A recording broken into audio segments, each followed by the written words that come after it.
Amber the Orange Fairy by Daisy Meadows and illustrated by George Ripper. Chapter 1. A Very Unusual Shell. What a lovely day, Rachel Walker shouted, staring up at the blue sky.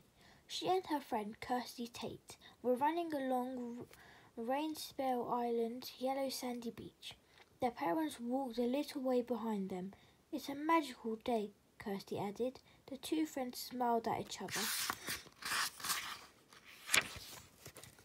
Rachel and Kirsty had to come to Rainspell Island for their holidays. They had soon found out it was a really magical place. As they ran, they passed rock pools that shone like jewels in the sunshine. Rachel spotted a little splash in one of the pools. There's something in there, Kirsty, she pointed. Let's go and look. The girls jogged over the pool and crouched down to see. Kirsty's heart thumped as she gazed into the crystal clear water. What is it? She said. Suddenly, the water rippled.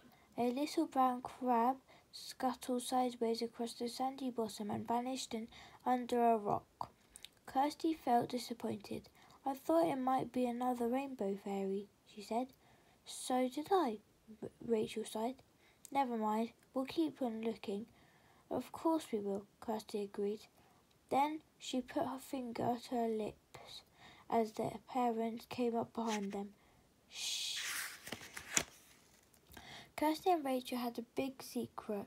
They were helping to find the rainbow fairies.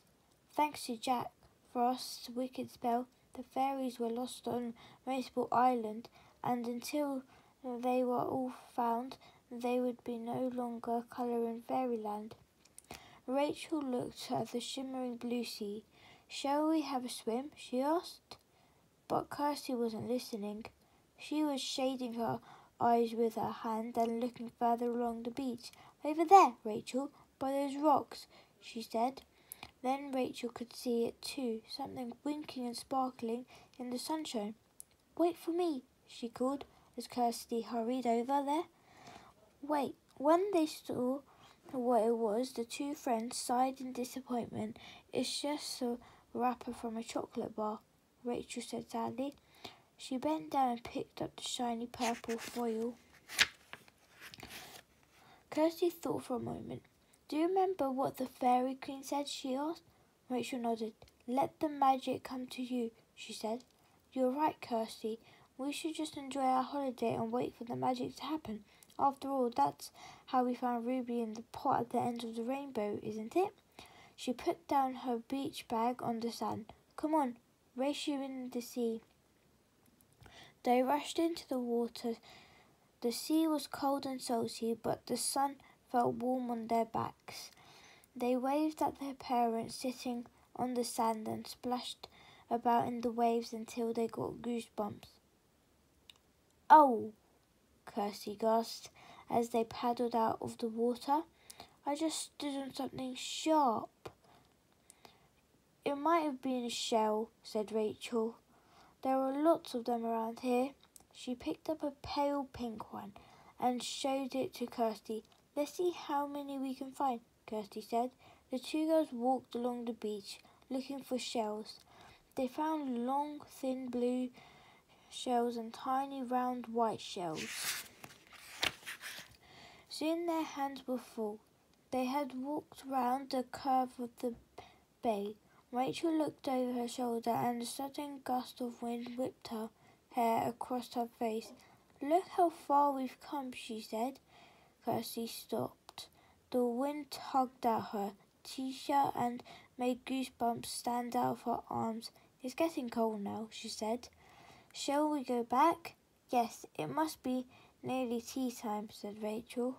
The two girls began to walk along the beaches. They'd only gone a few steps when the wind suddenly dropped again. That's funny, said Kirsty. It's not windy here. They looked back and saw little swirls of sand being blown in the wind where they'd just been. Oh, said Rachel, and the two friends looked at each other with excitement.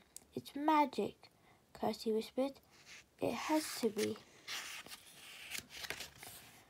They walked back and the and the breeze swirled around their legs again.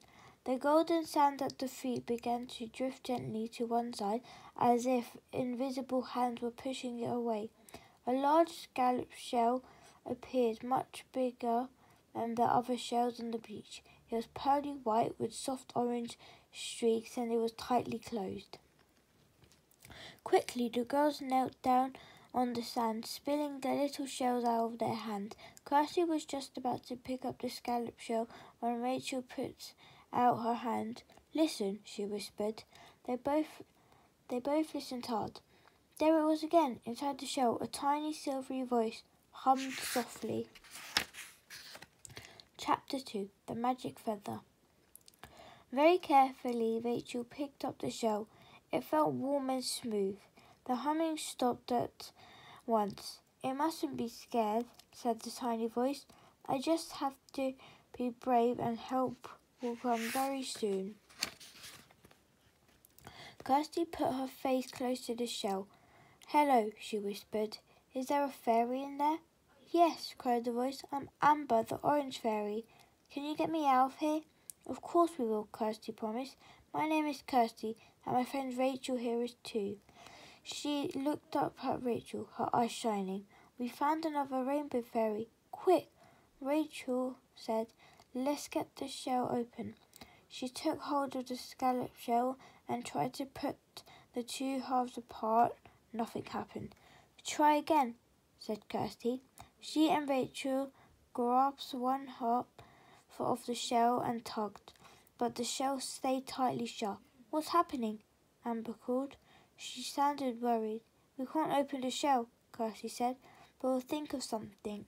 She turned to Rachel. "If we find a piece of driftwood, maybe we could use it to open the shell." Rachel glanced around the beach.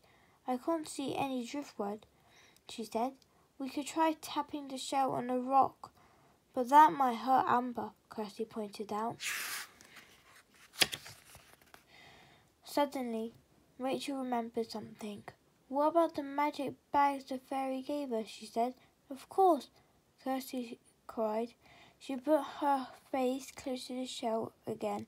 "Amber, we're going to look in our magic bag," she said. "Okay, but please hurry," Amber called.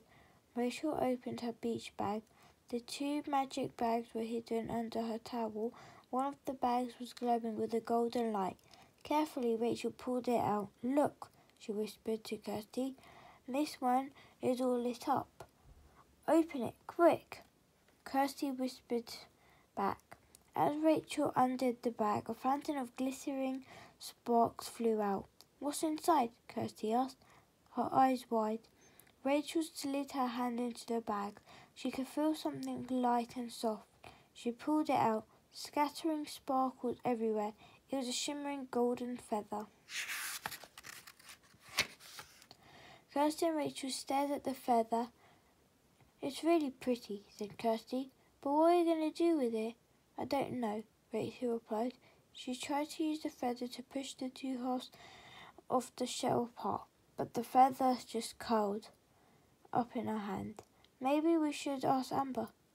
"Amber, we've looked in the magic bags," Kirsty said, "and we found a feather." "Oh, good," Amber said happily from inside the shell. "But we don't know what to do with it," Rachel added. Amber laughed. It sounded like the tinkle of a tiny bell. "You tinkle the shell, of course," she said. "Do you think that will work?" Rachel said to Kirsty. "Let's give it a try," Kirsty said. Rachel began to tickle the shell with the feather. At first nothing happened. Then they heard a soft, gritty chuckle, then another and another. Slowly the two halves of the shell began to open. "It's working," Kirsty gasped. "Keep tickling, Rachel." The shell was laughing hard now. The two halves opened wider. And there, sitting inside the smooth peach-coloured shell, was Amber, the orange fairy. Chapter 3. A Stranger in the Pot. "I'm free," Amber cried joyfully. She shot out of the shell and up into the air, her wings fluttering in a rainbow-coloured blur. orange fairy dust floated down around Kirsty and Rachel. It turned into orange bubbles as it fell. One of the bubbles landed on Rachel's arm and burst with a tiny pop.